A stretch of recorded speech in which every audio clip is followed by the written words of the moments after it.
Ever since I was a kid, I loved metal music.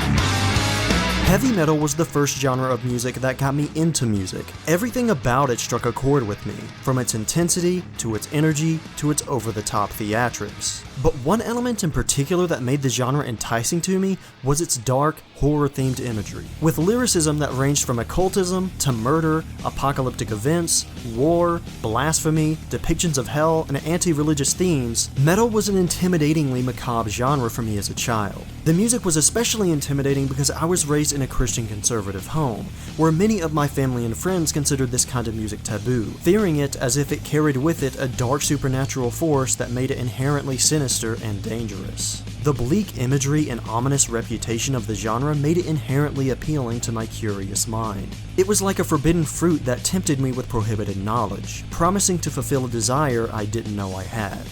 My story is not unique. Across the 50 years of the genre's existence, the dark imagery of metal music has made the genre stand out in the music scene, and has enticed many unlikely fans into its cult of oppressive and pummeling sound. It's no secret that the themes and iconography of metal have much in common with horror movies. For decades, both mediums have explored similar themes, styles, and aesthetics. Whether it's zombies, serial killers, cults, supernatural beings, monsters, or demonic forces, if it exists within the horror genre, there's likely a band, album, or song within metal that explores the same topic. But the similarities between horror movies and metal music run deeper than surface parallels. The similarities in visual presentation and subject matter are more than just a coincidence. Long ago, horror movie imagery was weaved into the very nature of metal. Even going back to the inception of the genre, horror was the inspiration for the music itself. In the 1970s, a musical group emerged. A group that is legendary for their dark, brooding sound, and a group that many consider to be the first ever metal band. That band was Black Sabbath.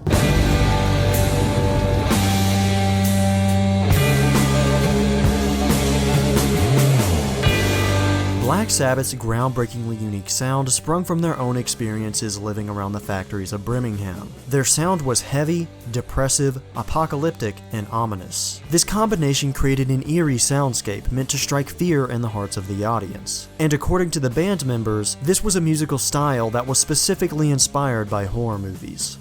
We wanted to put how we thought about the world at the time. We didn't want to write happy pop songs. We gave that industrial feeling to it. We wanted to create a vibe like you get off horror films, tried to create a tension within the music.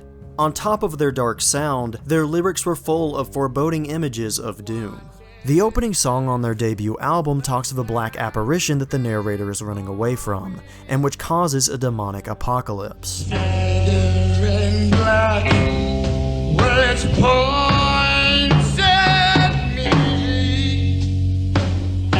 These lyrics were written by Ozzy Osbourne after another band member, Geezer Butler, awoke from a nightmare where a black figure was standing at the edge of his bed, pointing at him.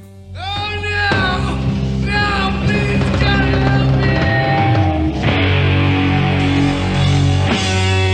me! Many of their other songs feature references to witchcraft, hell, and Satan, particularly using this imagery to communicate the horrors of war, an especially relevant topic at the time because of the Vietnam War. The band name itself, Black Sabbath, is a name that was ultimately inspired from the 1963 horror movie starring Boris Karloff. This thematic darkness was instrumental to helping them stand out as a musical act. As Ozzy Osbourne recounts in his own autobiography, the horror imagery of Black Sabbath's music struck a chord with listeners in the 70s. The name Black Sabbath made a big difference, I think. At the time, there was an occult author called Dennis Wheatley whose books were all over the bestseller lists. Hammer horror films were doing massive business at the cinemas, and the Manson murders were all over the television, so anything with the dark edge was in big demand. While there were other bands like Led Zeppelin and Deep Purple which had a very similar heavy and industrial sound that ultimately contributed to the genre of metal, what made Black Sabbath the first metal band was their integration of horror imagery. Black Sabbath laid the blueprint for everything that would come sonically out of the genre of metal. But more than that, their horror movie-inspired lyricism was the origin for the mythology and iconography that the genre is now known for. Just like witches. that black masses.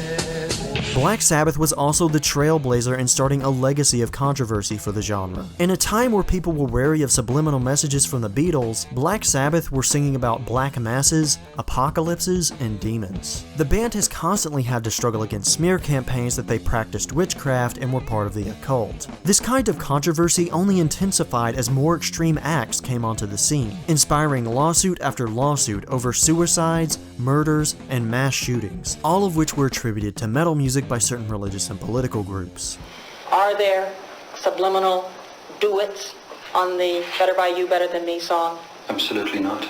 Despite the negative press generated by this controversy, it's ultimately controversy that worked in tandem with horror imagery to give metal a reputation for being a genre of music as taboo as the horror movies it was inspired by.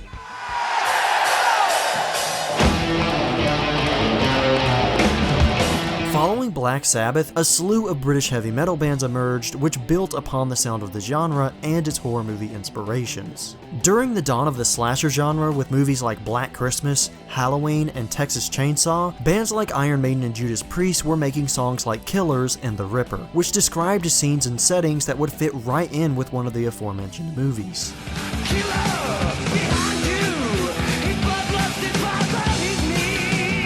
Iron Maiden in particular is a band heavily inspired by horror movies. Their famous mascot Eddie looks like a cross between a Romero zombie and a classic Universal monster. They even had songs that directly referenced horror movies, like Murders in the Rue Morgue, which is a classic pre-code horror film from the 1930s. Arguably their most iconic album and song, The Number of the Beast, which describes a demonic cult performing sacrificial rituals, was inspired by The Omen 2.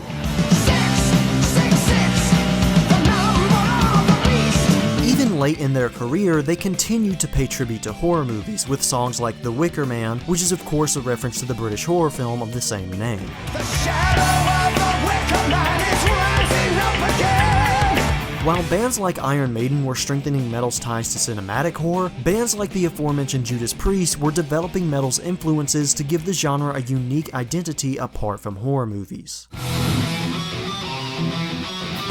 Priest was a band obsessed with leather and chrome. They introduced black leather outfits studded with metal, a look which is now synonymous with the genre. They used the aesthetic of leather and chrome to give the genre of metal an almost physical presence, as if chrome steel represented the sound of the music itself. Eventually, they would mix their steel apparition with strong apocalyptic and hellish themes in albums like Painkiller.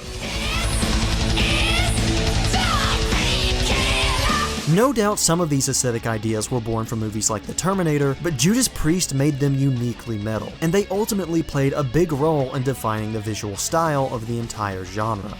Aside from British heavy metal bands that continued to dominate the genre, during the 80s the genre exploded with new styles that all played with the musical concepts of horror that Black Sabbath introduced. Thrash metal bands like Metallica, Slayer, and Megadeth used the intensity of their music to explore the brutality and terrifying nature of war. Bands like Venom and Sarcophago were the precursors to black metal, a subgenre full of bands that were dedicated to making some of the most hellish and terrifying soundscapes the genre had seen, with lyrics that often centered around blasphemy and demonic entities. As any metalhead probably already knows, I could spend an entire video detailing the crazy drama behind black metal bands in their pursuit to be the scariest band ever, but I will spare you the details and just say that these guys were really committed to the act. Of course, it would be dishonest to paint every style of metal as having the same thematic goals. Other subgenres like power metal and glam metal often explored topics that veered away from the typical horror imagery of other styles, and some of them introduced a reliance on medieval and Nordic fantasy tropes that have also become staples of the genre, but even those subgenres were prone to dabble in darker themes on occasion.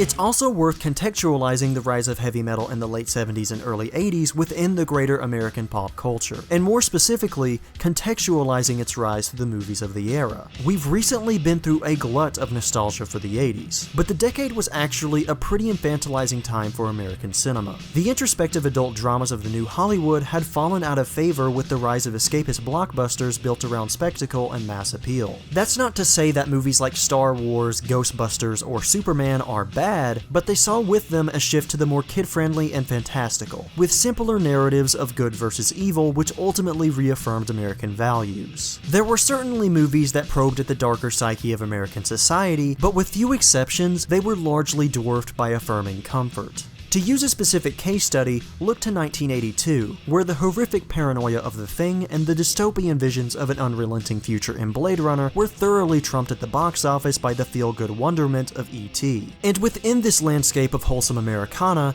heavy metal found its foothold through Defiance. While Star Wars celebrated the fantasies of amazing technology, Judas Priest's Electric Eye reflected on the horrors of a surveillance state where one's actions are persistently monitored. The genre of black metal made a mockery of Superman's Christian values, while Ghostbusters' pro-Reagan stance met a harsh refute in Megadeth's Peace Sells. At the same time E.T. celebrated the American suburb, Iron Maiden's Run to the Hills reflected on the genocide upon which the nation was founded. As Return of the Jedi ended the Star Wars trilogy with a party full of teddy bears, thrash metal clawed its way into the world with the violent and relentless debut records from Metallica and Slayer. Heavy metal rose to prominence by facing the horrors that big American movies were all too eager to ignore, and as a result, became the voice of people who were disillusioned with the American dream of the 80s. Besides rising to represent the antithesis of Reagan's America, an important part of the rapid expansion the genre experienced in the 80s was metal forming its own identity away from its horror movie inspirations. After a while, it was clear that the genre wasn't just trying to emulate scary movies anymore. It took the themes and imagery of those movies and made them cool and exciting. Thanks to bands like Judas Priest, metal wasn't just standard horror fare, it was also a killer robot riding on a fire-spitting crow motorcycle that's speeding across an apocalyptic wasteland. Sure, bands like Slayer have songs about blood-sucking vampires from hell, but instead of being scary, it's really blood-pumping. You're hearing lyrics about hell literally opening up to unleash an army of bloodsuckers that will wipe out humanity, and instead of being frightened by this idea, you're thinking, damn, this is pretty epic. While Metallica is singing about the horrors of war, you're banging your head and beat with the music because rebelling against the military-industrial complex never sounded so badass. The 80s established metal as a genre that has all the imagery of a horror movie with all the presentation of an action-packed blockbuster. It's adrenaline-pumping, heart-pounding, hard-hitting, and explosively awesome in its brutality. It's a horror movie dipped in shiny stainless steel and hyped up on cocaine and tin cans of Monster Energy. And it's this spirit that has lived on and defined the genre for decades. As we move into the 90s, the domination of MTV brought us many music videos that were intended to shock and disturb viewers. In a decade where the output of horror movies was pretty weak aside from Scream and the Blair Witch Project, artists like 9 Inch Nails, Marilyn Manson, and White Zombie were creating music videos with a horror movie vibe. Marilyn Manson frequently used elements of industrial and body horror in his music videos, in addition to having the self-proclaimed title of Antichrist Superstar.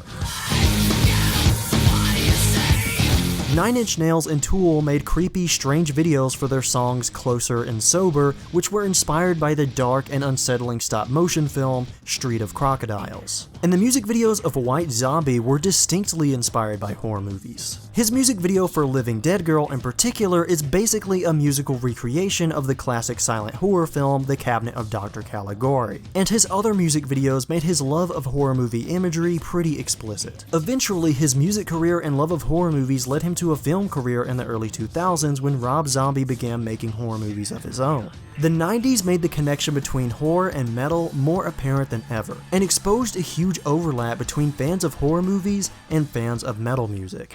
As this trend continued into the early 2000s, an interesting development began. Hollywood started taking influence from heavy metal. It started with small nods, like popular metal music of the time being used in horror movies like Freddy vs. Jason and The Bride of Chucky. That's more like it. Metal music is featured on and off in horror movies from this era, even late into the decade with Jennifer's Body. However, I know what you're thinking. The use of popular metal music in a movie is not evidence of widespread influence. And you're right. Hollywood has always used popular music of the time to make movies feel more modern or to help connect with newer audiences. Hell, even if you're not talking about Hollywood, filmmakers like Dario Argento had already featured metal music in their movies. In addition to hiring the rock band Goblin to make the soundtrack for Suspiria, he also used the Iron Maiden song Flash of the Blade in his movie Phenomena. So while metal music being featured in these movies may be evidence of the genre's growing footprint in the larger cultural zeitgeist, it's not proof of a larger cinematic shift caused by the genre. In order to show you how metal changed horror movies at the turn of the millennium, we have to go back to the early 90s and talk about an emerging subgenre that forever changed the reputation of metal and helped usher in a new age of extremism in horror imagery.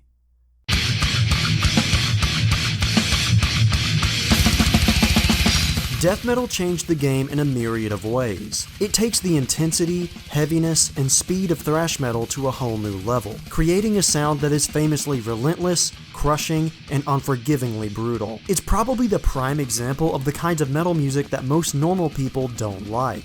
But despite the style being very alienating to mainstream audiences, it did get a considerable amount of mainstream attention. Music from the death metal band Cannibal Corpse was featured in the Jim Carrey movie Ace Ventura: Pet Detective when he goes to one of their concerts.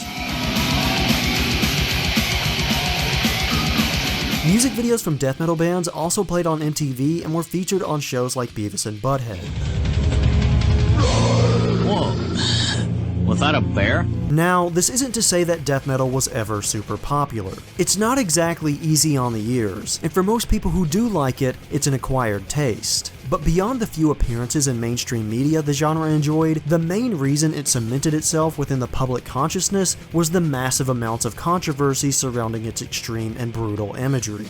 Like much of the metal genre, death metal's imagery was inspired by horror movies. One of the first death metal albums, Scream Bloody Gore by Death, is heavily inspired by zombie movies, even featuring a song called Evil Dead. And it's apparent that the imagery of death metal as a whole was largely inspired by the gore and brutality found in zombie and slasher movies. However, instead of focusing on the psychological aspects of these movies like Judas Priest and Iron Maiden did, death metal focuses on the act of brutal violence itself. Now, this on its own would be enough to make the genre mildly contentious, but death metal took it to a whole new level that made it controversial around the world. It's been associated with satanic worship, suicide, and animal sacrifice. But is death metal music just hype or something that could actually hurt your kids? To illustrate my point, we have to focus on one of the most commercially successful bands in the genre, the aforementioned Cannibal Corpse.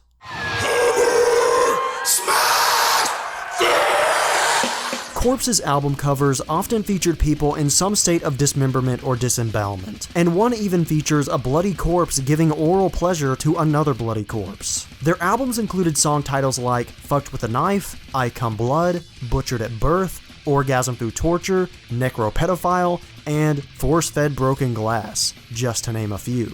And that's without going into the lyrical content of the songs, which went into disgusting amounts of detail describing the various violent acts. Cannibal Corpse's album covers and lyrics were so graphic that they were banned from being sold in Australia and Germany until 2006. Even as recently as 2014, the band's music and artwork was banned from Russia for being too offensive. They were called out by United States senators and were protested by conservative activists. And while I don't agree with the efforts that were made in protest of the music, I can't say I don't understand where the concern was coming from. It may have been inspired by movies, but death metal was far more graphic in its imagery than any movie that existed at the time. It was the ultimate incarnation of extreme violence, pushing the boundaries of what was acceptable to depict in art.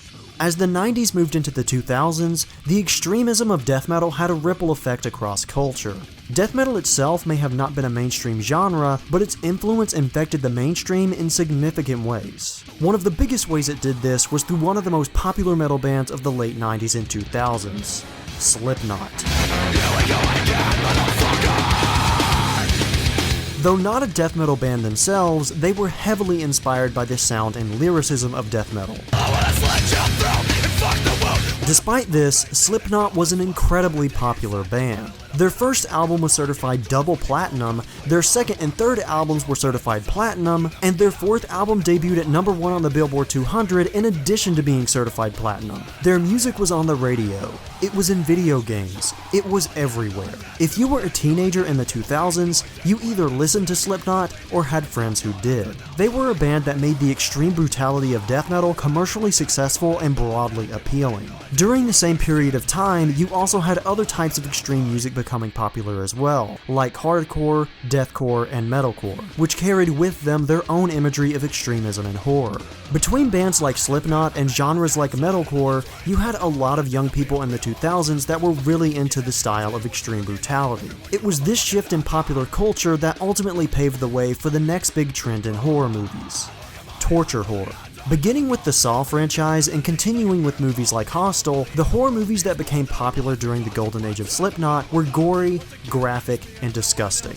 They focused on the act of brutality and violence itself, with the psychological effects taking a back seat. It's hard not to see this trend in horror as a cinematic continuation of the wave death metal started. A lot of the situations the characters find themselves in these movies might as well be the lyrics to a song from Obituary or Cannibal Corpse. And unlike the horror movies of the past, they had the graphic content to make it just as gut-wrenching. The spirit of these movies is so close to the original intent of death metal that all they're missing is a death metal soundtrack to make the connection complete. And it's with this that the role of metal and horror was reversed in the 2000s. Now horror was the one borrowing the style and imagery of metal, and it's easy to see why. With people enjoying songs on the radio about maggot-infested wounds and gouging your own eyes out, audiences were ready for horror movies of the same graphic nature. That isn't to say that film history itself didn't play a role in creating this trend of horror. Since the abolition of the Hays censorship code in the 60s, horror movies have gradually become more and more extreme in their violence as the decades wore on. It's no doubt that movies like Saw 3 are the apex of that building extremity, but I don't believe it would have been as well received by the public had it not been for the influence of death metal and other extreme genres of music. This next song is about shooting blood out of your cock. The 2010s saw the symbiotic nature of metal and horror's influence on each other stronger than ever. Interestingly enough, horror movies in the 2010s generally followed the same pattern of development that metal did a decade prior. After the 90s explosion of extreme metal acts, there wasn't much more metal could do in terms of upping the intensity, so instead it did the opposite. In the 2000s, bands like Opeth, Enslaved, and Gojira combined the extreme nature of genres like death metal and black metal with serene melodies and contemplative, thought-provoking lyrics. It was music that still had the hard edge of everything that came before it, but it was now combined with the focus on progression, and had a sophisticated nuance to it that wasn't present before. Coincidentally, horror did the same thing after its trend of extreme torture and gore. After reaching the apex of extreme violence, things were scaled back in the 2010s, and the focus of horror was shifted. Starting with movies like It Follows and The Babadook, and continuing with movies like The Witch, Get Out, and Hereditary, horror movies started focusing more on solid character drama, thought-provoking themes, and a haunting sense of tension, all wrapped up in an artsy aesthetic. Like bands such as Enslaved, these movies didn't shy away from the brutal and graphic when it was necessary to the experience, but overall, the focus was more on the craft of the filmmaking and the substance of the story. Obviously, I'm not trying to say that metal was the direct cause of this change in the horror genre, but it's clear that metal and horror ended up sharing a similar evolution due to both going through identical trends of extreme content. On the other side of the coin, metal still hasn't strayed from its horror movie inspirations. Bands like Ghost take the more radio-friendly sounds of metal in the 70s and 80s, and combines them with lyrical themes and theatrical presentation that harken back to classic horror movies. Meanwhile, the deathcore band Infant Annihilator sampled a scene from Robert Eggers' The Witch only a year after its release.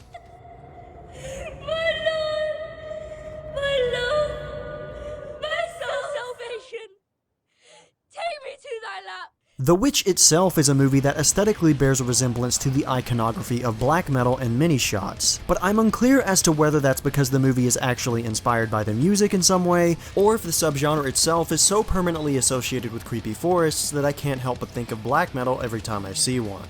The 2010s also saw the end of a transition that began in the 2000s, and that is the normalization of metal as part of pop culture. By the beginning of the 2010s, most of the teenagers who listened to Slipknot back in the day were adults, and the people who rocked out to bands like Metallica, Megadeth, and Slayer in the 80s and 90s were well into adulthood and probably even had their own kids. Because of this reality, metal stopped being this new and scary thing that the kids were getting into, and in some ways, it became nostalgic. People just kind of accepted that if you weren't still listening to metal, you probably listened to it religiously at one point or had a friend who did. It just became another classic genre of music for people to look back on and remember fondly. Another reason this transition happened is because metal fell out of the limelight due to genre stagnation. After the 2000s, there wasn't any wild or crazy new subgenre of metal to shock and entertain audiences. It was mostly just new riffs on classic sounds, which is great, but not something that's going to move the genre forward or keep it in the forefront of musical discussion. That isn't to say that the genre of metal is dead. There's more metal bands than ever putting out more music than ever, with bands like Hellripper and Smolder creating extremely fun records that capitalize on the best aspects of classic metal. There's also seasoned metal bands like Behemoth who are putting out records like The Satanist, which are slowly becoming the next classics of the genre. And even the old forefathers of metal like Judas Priest are still around putting out some of their best material in decades. However, as I said before, none of this is exciting or new for the genre, and as a result has relegated metal to the background of popular music. While the genre of metal itself is no longer a hot topic of discussion, its style and imagery has had a lasting effect on pop culture. Its absence from the mainstream discourse has allowed it to attain an iconic legacy that other artists have tried to continue. Far from the small genre inspired by horror movies, its legacy has now begun to influence and inspire all kinds of popular media, even music from other genres. Pop artist Billie Eilish had an aesthetic on her debut album that was vaguely similar to Marilyn Manson, and even sold merchandise styled like a death metal logo. The artist Poppy was pretty brazenly inspired by metal music in her latest album I Disagree, with music that had a dark, creepy tone accompanied by chuggy new metal riffs and an album cover that made her look like a member of a black metal band.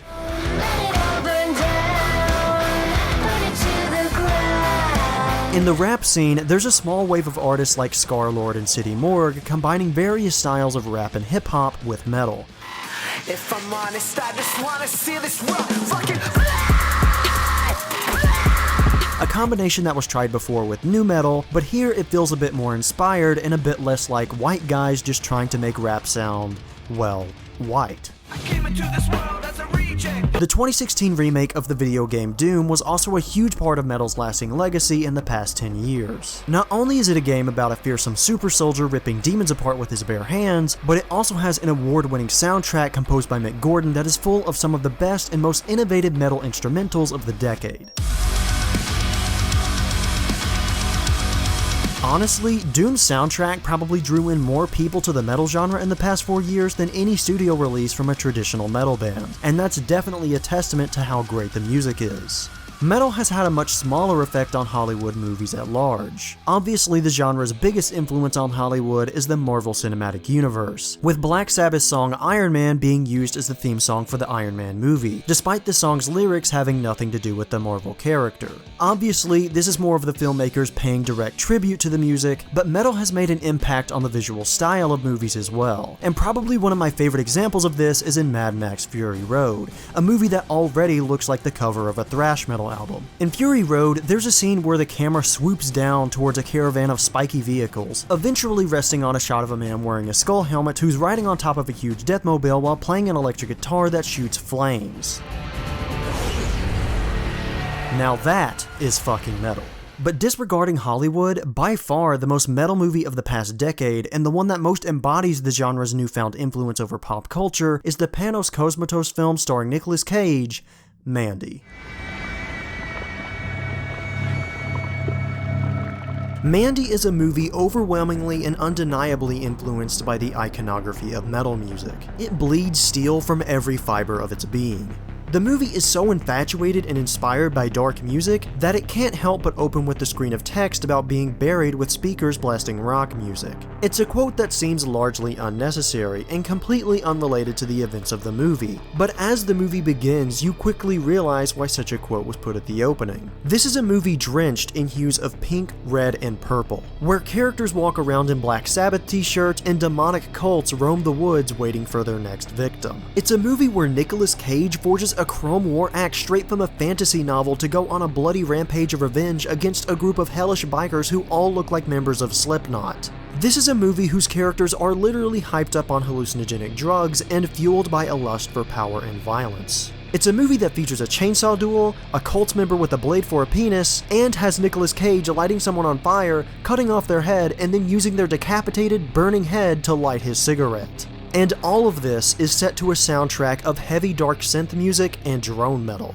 The blood-drenched aesthetic of the film screams the marriage of horror and metal that has been slowly occurring over the past 4 decades, as many of the images shown here are both distinguishably horrific and symbolic of metal music. The title card of Mandy looks like a creative and creepy logo for a horror movie, but it also looks like the logo for a death metal band. The shot of a silhouetted temple illuminated by a red cross is an ominous and foreboding image, but it's also reminiscent of the dark music genres present in the movie's soundtrack. The film ends with the shot of a gnarled, glassy, and otherworldly landscape, which would be horrifying if it didn't look like an awesome album cover for a progressive death metal album. What makes Mandy metal is the very heart of the movie, which is the combination of horror and the rule of cool that metal has embodied over its lifetime. It's a movie that contains horror imagery, but presents that imagery as elements of style in an action revenge thriller. It's a movie that isn't scary because it's too busy being fun and exciting, and it does this while still maintaining the weight that these images of horror carry.